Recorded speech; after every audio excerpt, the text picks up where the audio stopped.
Akkam jirtu kabajamtoota daawwattootaa fi hordoftoota Oromiyaa Freedom Media dambalii gungumaa uummataa irraa oduu isin dhageessifnaa jalqaba irratti hangafoota oduu. Pirezidaantii mootummaa naannoo Oromiyaa Obbo Shimallis Abdiisaa rakkoo nageenya Oromiyaa keessa jiruu fi waraana bilisummaa Oromoo qeeqanii jiru. Hayyuun seenaa Profeesar Iskeel Gabbisaa Itoophiyaa keessatti maddi saamtotaa fi shiftummaa kufaatii mootummaa diinagdee fi rakkoo bulchiinsa gaariitti jedhani. Godina Shawaa Kibba Lixaa aanaa ammayyaatti humnoonni fiinxaleeyyii faannoo haleellaa taasisaniin namoota nagaa lama ajjeesuu maddeen OFM'tti himani. Oduu kennaa ibaatiin qindeessitoonni mormii Ugaandaa ibiddaan taphachaa jiru jedha pirezidaantiin biyyattii. Oduu isin dhageessisuun kan isin wajjin turan Jibriil Muhammadii amma oduu bal'inaan. Pirezidaantii mootummaa naannoo Oromiyaa Obbo Shimallis Abdiisaa rakkoo nageenya Oromiyaa keessa jiruu fi waraana bilisummaa Oromoo qeeqanii jiru. Yaa'ii caffee Oromiyaa dilbataa kaleessaa adoolessa 21 bara 2024 irratti Oromiyaa keessatti waraanni bilisummaa Oromoo galgala uummataa hidhannoo hiikkachiisa ganamaa ammoo fiinxaleeyyiin uummataa fixa jechuudhaan dubbatanii jiru. Dabalataa gabaasa kanaa akka itti aanutti isiniif dhiyeessa. Pirezidaantii mootummaa naannoo Oromiyaa Obbo Shimallis Abdiisaa rakkoo nageenya Oromiyaa keessa jiruuf waraana bilisummaa Oromoo qeeqee jira. Yaa'ii caffee Oromiyaa dilbata kaleessaa adoolessa 21 bara 2024tti Oromiyaa keessatti waraana bilisummaa Oromoo galgala uummata hidhannoo hiikkachiisa ganama ammoo fiinxaleeyyiin uummata fixa jechuun dubbatanii jiru. ABO'n gama isaaniitiin uummata haleellaa fiinxaleeyyitiif kan saaxilee fi fiinxaleeyyii waliin harka keessa kan naqate uummata kan miidhu mootummaa ta'uusaa himee jira. Qeeqxonni immoo waraanni bilisummaa Oromoo deeggartu jechuudhaan kan uummata irraa hidhannoo hiikkachiisu mootummaadha. Darbees nageenya uummataa eeguudhaaf gaheen kan mootummaati jedhanii jiru. Wal waraansa Oromiyaa keessatti adeemsifamaa jiruu fi gaaga'ama dhaqqabaa jiruuf waraanni bilisummaa Oromoo fi mootummaan Itoophiyaa quba walitti qabuun itti fufee jiraas jedhu. Pirezidaantiin mootummaa naannoo Oromiyaa Obbo Shimallis Abdiisaa yaa'ii caffee Oromiyaa torbaffaa waggaa bara hojii caffee jaaffaa adoolessa 21 bara 2024 adeemsifame irratti gaaga'ama Oromiyaa keessatti dhaqqabeef waraana bilisummaa Oromootti gaafatanii jiru. Humni kunis uummata keenya hiikkachiisa sodaa itti naqa. Humni fiinxaleeyyii immoo dhufeetiniin uummata harka dawwaa jiru ajjeesaa bahee jedha. Waraanni bilisummaa Oromoo galgala hiikkachiise haala mijeessee biraa deema. Fiinxaleeyyiin ammoo ganama dhufanii ajjeesu jechuun uummanni keenya kana keessa bahee jedhee jira. Waraanni bilisummaa Oromoo gama isaatiin kaayyoo uummata Oromoo ajjeesuu fi saamuu hin qabu jedhee jira. Kaayyoon koo mirga hiree murteeffannaa uummata Oromoo mirkaneessuudha jechuun sagantaa siyaasa isaatiin ibsee ture. Inumaayyuu humnoota fiinxaleeyyii waliin harka wal keessa naqate uummata kan haleelchisaa jiru mootummaa ta'uu isaa irra deddeebiidhaan himamee jira. Warri maqaa waraana bilisummaa Oromoo dhaatanii gocha hin taane raawwatan qaama waraana bilisummaa Oromoo akka hin taaneef waraana mootummaa bobbaase ta'uu isaa ibsee jira. Jiraattonni kutaalee Oromiyaa garaa garaa immoo OFM'dhaaf yaada kennaniin qabata waraana bilisummaa Oromoo deeggartuun humnoonni mootummaa uummata irraa meeshaa waraanaa hiikaa turuu isaanii simanii jiru. Kanaanis haleellaa fiinxaleeyyiin ofirraa ittisuu akka hanqatan ibsuudhaan qe'ee keenyatti dhumaa jirraas jedhanii jiru. Mootummaan haleellaa humnoota fiinxaleeyyii osoo arguuyyuu nurratti dhiisee jiraachuus komatanii jiru. Warri maqaa waraana bilisummaa Oromoo himatu garuu ammoo eenyummaa isaanii hin beekamnes bakkeewwan tokko tokkotti meeshaa waraanaa fudhachuutu mul'ata jedhanii jiru. Jiraattonni keessattuu milishoota mootummaa irraa fudhatu jedhanii jiru. Uummata hidhannoo hiikkachiisuun humnoota fiinxaleeyyii Amaaraatiif haala mijeessa kan ture. Loltoota waraana bilisummaa Oromoo osoo hin taane miseensota raayyaa ittisa biyyaatis jedhanii jiru.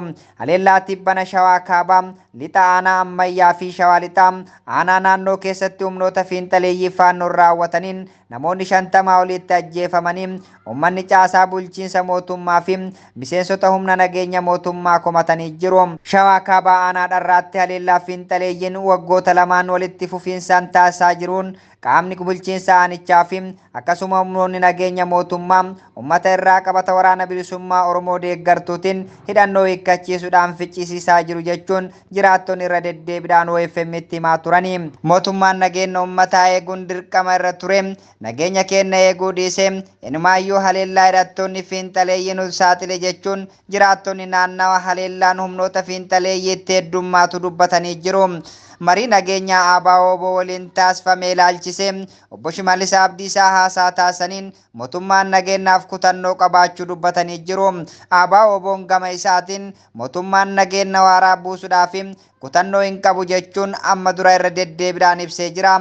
Marii Taanzaaniyaatti sababa mootummaan kutannoo nageenyaa hin qabneef fashalaa'uu isaa himee ture. Hayyuun seenaa Piroofeesar Iskeel Gabbisaa Itoophiyaa keessatti maddi saamtotaa fi shiftummaa kufaatii mootummaa diinagdee fi rakkoo bulchiinsa gaariitti jedhani.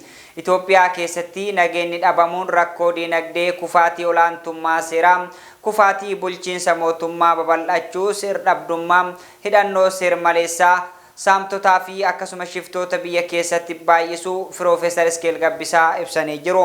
Guutuu gabaasa kanaa Xuubaa Bunee akka itti aanutti isiniif dhiyeessiti.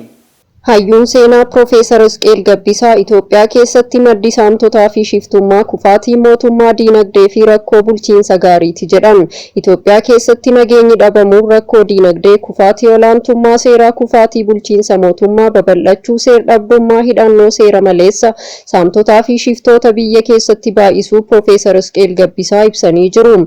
Mootummaan nagaa buusuu fedhii qabaachuu dhabuun ammoo haala jiru hammeessee jira jedhan. Bulchiinsa mootummaa Biltsiginnaa jalatti waggoota 6 darban uggurri diinagdee uummata irratti taasifamuu kaneeran Piroofeesar Iskeel Gabbisaa xiinxala OMN irratti mata duree gaaga'ama wal waraansa dheeratee jedhuun kennaniin uummanni biyyattii rakkoo nageenya qabata jedhuun galgala sa'aatii 12tti akka manatti galu taasifame jedhan.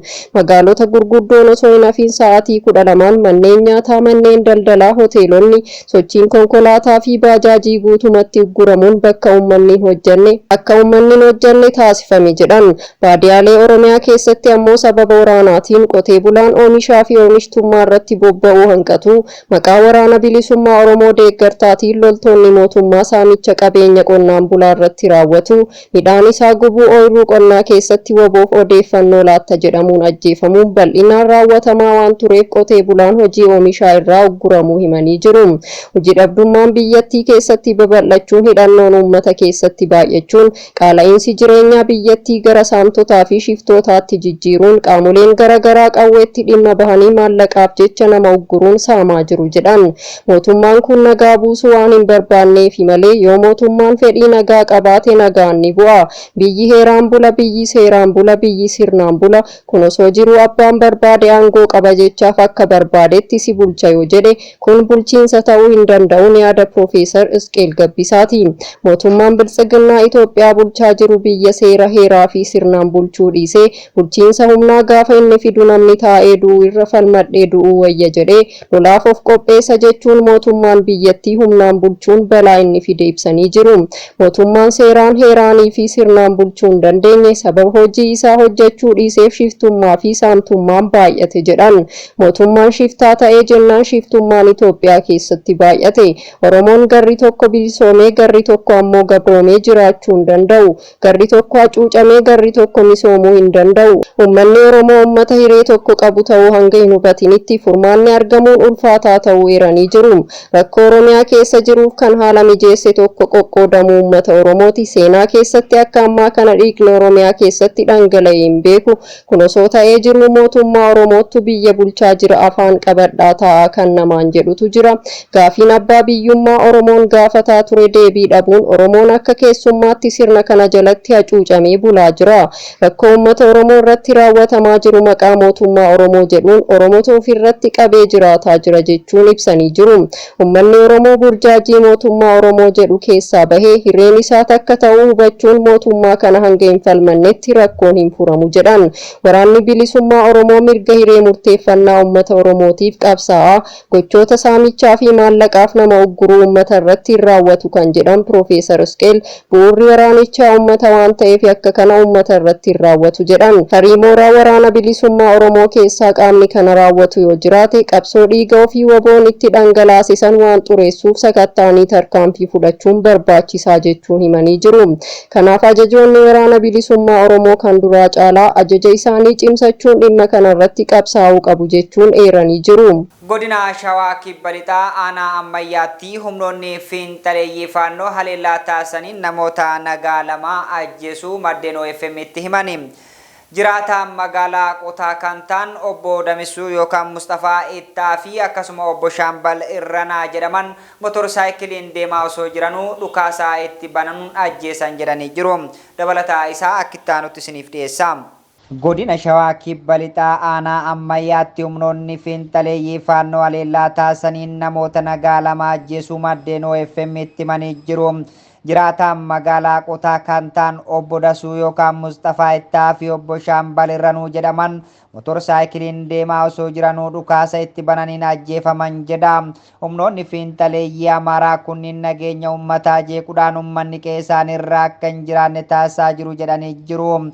Obbo Dasuu yookaan Mustafaa Ittaa Dhingaddaa jechuun adoolessa 20 bara 2024 lafa qonnaa midhaan isaanii ilaalanii gara manaa osoo deebi'aa jiranuu nama isaa waliin motorsaayikilii irra ture obbo Shaambal Irranuu waliin dhukaasa humnoonni kunniin itti bananiin ajjeefamuu himanii jiru.